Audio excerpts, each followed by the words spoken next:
my channel. My name is Alex, and today I'm going to be doing a bit of a strip down on this very old Webley Jaguar Junior air rifle. Before we get onto that, I'll give you a quick pass-by of it. So you're probably thinking it already looks in pretty good condition. Well, that's just because I gave the stock and all the metal a quick tart up not so long ago, but I've never delved into the internals of this little rifle, so that's what I'm going to be doing.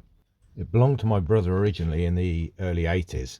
He then passed it on to my dad, who then passed it on to me.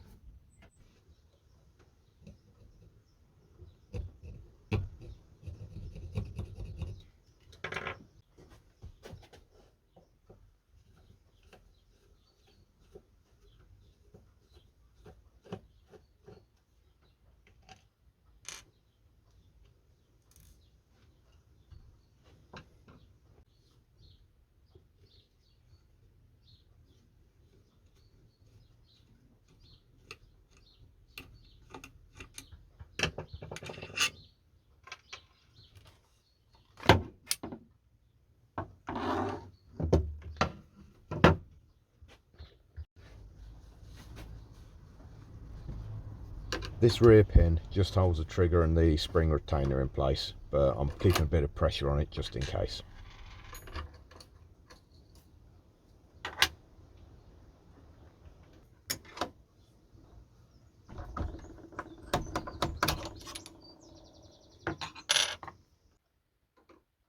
The spring retainer's got a little tab that fits into a recess.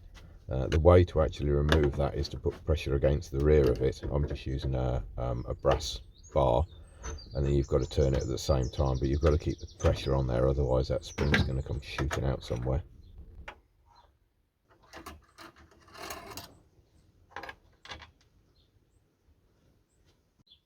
In order to get the piston out, you've actually got to remove the cocking arm, which has got a screw on one side and a strange little nut on the other side. You can remove that quite easily by just sticking a flat bladed screwdriver in the one part.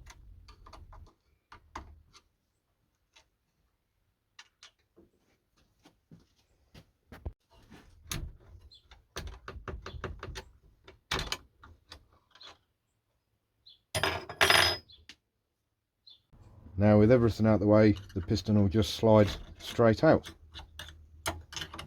Might need a little bit of coaxing. There we go. Seen better days, but it doesn't look too bad. Hope you can see that reasonably well. It is pretty grim in there, to be honest. So the first job really is going to be to get a cloth in there and clean up the internals of the action. Hopefully make things move a little more smoothly.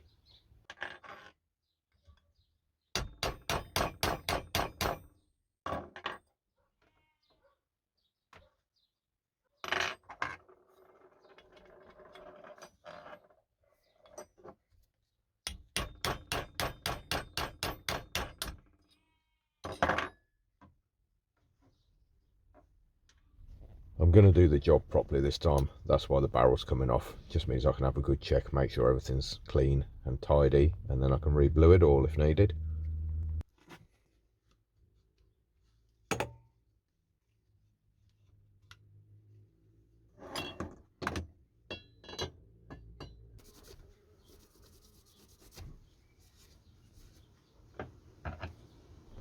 I was almost quite pleased to see a little bit of surface rust on it. It just gives me an excuse to get the blue out. So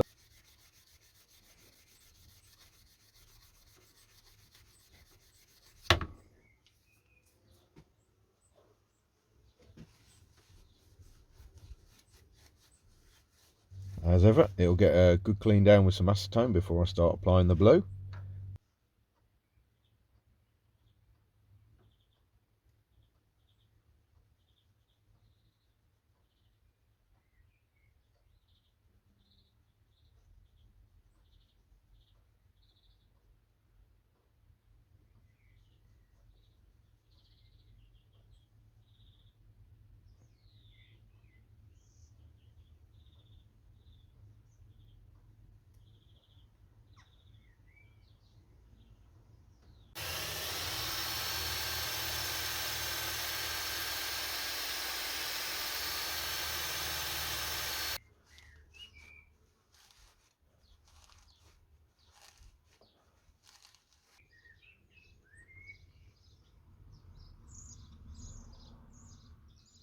I just can't help myself when there's a bottle of bluing around, so I decided to give everything another good coating over, and I've just given it a light covering of oil, just give it a bit of protection. So next job, check out that piston.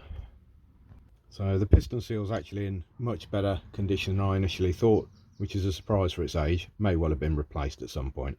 So all I'm going to do with that is just give it a light coat of neat's foot oil. This will just give it a bit of conditioning. That's everything cleaned, inspected and ready to go back together again. So I'll save you the boredom of that.